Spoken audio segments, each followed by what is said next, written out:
If you had $86,400, would you allow $5 to derail you or worry you? Probably not. Why then, with the 86,400 seconds in a 24-hour period, are you letting 5 minutes keep you from having a productive day?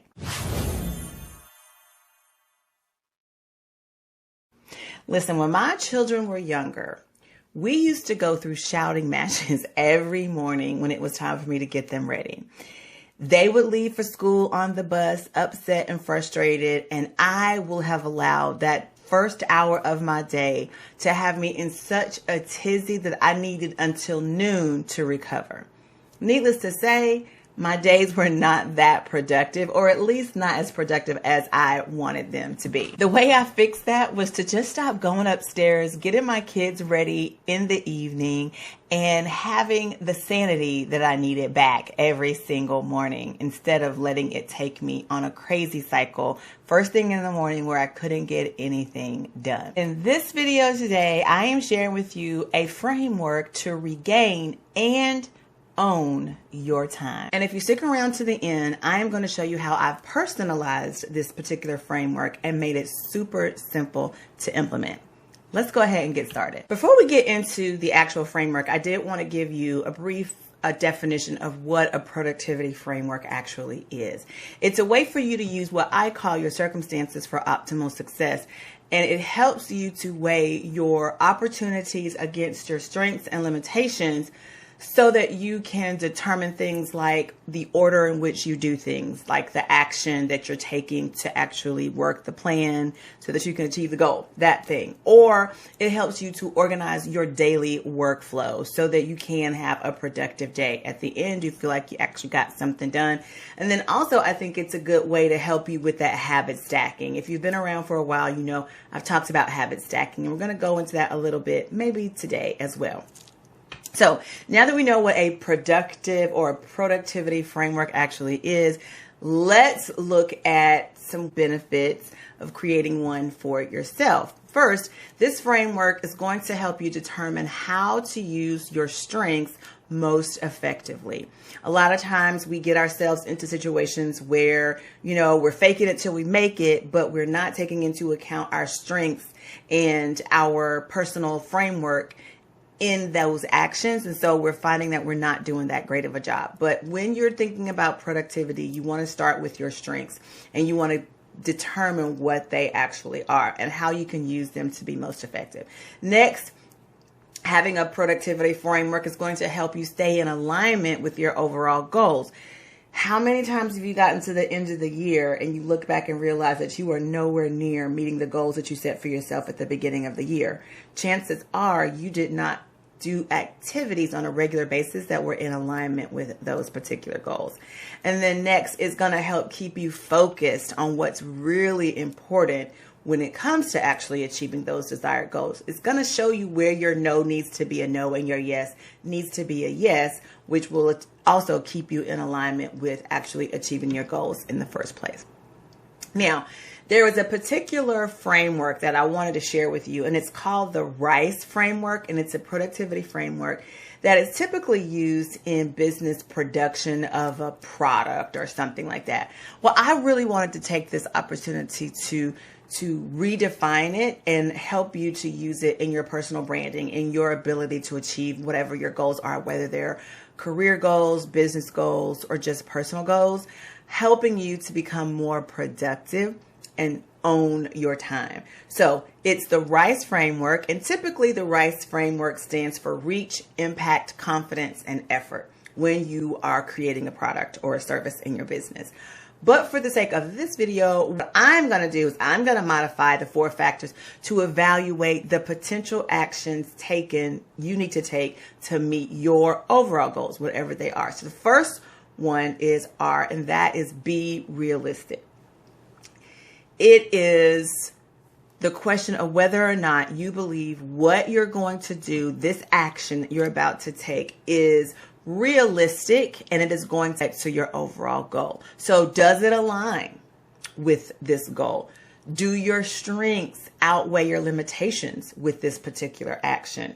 Do you find that it's going to be valuable for your time to do this activity, right? Is it going to be in alignment with what your overall goal is? So is it realistic in that way, in those two ways? Next is I.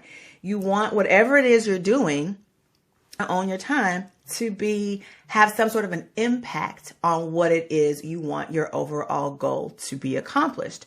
So will this action move the needle? Is it going to get you closer to your goal? So I have a good girlfriend who has always been big on whatever she's doing throughout the day, it needs to be income producing. She doesn't want to do things that aren't going to immediately provide an income or lead to an income. And so is that where the impact is for you? Does it need to be revenue generating? Does it lay a foundation for the next step that you need to take? Or is it so far left that it's not going to matter in the grand scheme of things if you get this done to your overall goal, right? So again, the action needs to be impactful to either meeting a goal or getting you one step closer to the goal that you're trying to meet. Next is the C, and that is I want you to be confident. How confident are you that what you are about to do is something that you can actually get done? I cannot remember where I got this from, but I just remember reading that when you are looking at doing an action, in order for you to be productive, you want to be, in terms of your ability, your strength in that area, it needs to be a 7 or above. I kind of lowered that to a 6, but 6 or 7, you need to have some proficiency in what it is you're doing and have the confidence that you can get the job done with the strengths that you have at your disposal. So I want you to have confidence. Okay. If you are 100% confident in it, great. That means that's going to get done.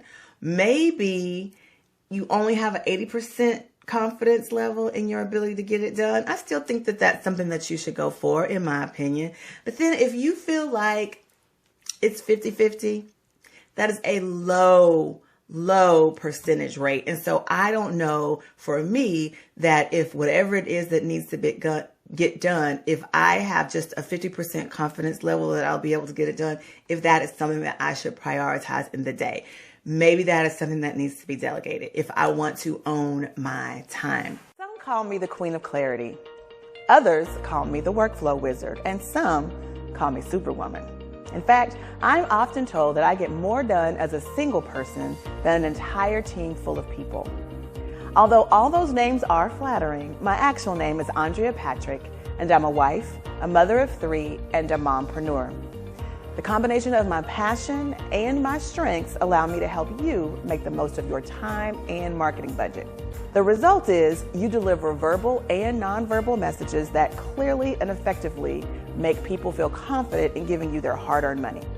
When you work with me, you'll stop spinning your wheels with marketing tactics that don't work. You'll stop being overwhelmed and stressed from running your business, and you'll no longer allow fear to prevent you from achieving your goals. If you're ready for these results, then I invite you to work with me by taking my one-on-one coaching program, my online courses, or any of my other services. To get started, go to www.andreapatrick.com. So then the last thing here is be efficient. Now, you may have the time, you may have the strength, you may feel like it's a realistic goal for you to work on, but how much time is it going to take you to do it? Is it going to be efficient for you to try to do that right now and prioritize that right now, even if it's a strength? Or should you work on something else first and get to this maybe later because it's going to be really quick and fast and easy, and you know that something else needs to take priority? So you want to make sure that whatever it is you are putting in your workflow for the day, it's going to be efficient. You're going to be able to get it done in a timely manner. It's not going to take away from anything else that you think is important. So let's go through this one last time. If you want to own your time with this R.I.C.E productivity framework, I want us to talk about being realistic. I want you to make sure that what you're doing is going to have an impact. I want you to be confident in what it is you're doing, that you can do it at 80% proficiency or above. And I want you to make sure that the efforts that you're putting forth towards this action are going to be efficient. It's going to be done in a timely manner. It's not going to take up too much of your time so that you can't get other things done. Now, the last thing that I want to share with you, I told you that I'm going to share with you how I have really personalized this framework for myself and made it simple. And it's very easy. I set boundaries. First and foremost, I know the things that I will and I will not do. I know when those times are where I'm most productive, and I know when my body is telling me it's time to shut down. I also know how to operate within my strengths. I prioritize those activities that utilize my strengths, and I prepare for those activities that I'm not that great in. So either I am delegating or I am putting enough time between when it needs to get done when I start it so that I have the time to actually work on it at a pace where I can learn as I go.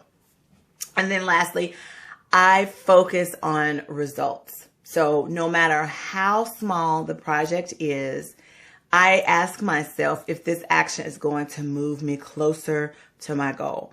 And I really have to decide at that point, if it's not something that's going to move me closer to my goal, is it something that I really need to be doing? And that is how I own my time. That's how I've taken this framework and I've simplified it, and I've made it so easy for me to stay on task and create a workflow that is going to help me have productive days. And quite honestly, since I've been doing that, I have had amazingly successful productive days. All right, that does it for today's video. Thank you so much for watching. In this next video, I'm going to share with you some systems that I have created that I think are going to help you. I believe that there are 3 operating systems that you should have at your disposal or create for yourself so that you can kind of put some of these things that I just shared with you into practice. You want to make sure that you are having productive days because you are a boss, sis, and bosses are leaders, and leaders need to be examples to those people around them. So pick up these 3 operating systems that I'm sharing with you in this next video, and then apply this productivity framework to your day. And girl, you can expect some productive days ahead. All right. Thanks so much for watching, and I'll see you again next week. Bye, guys.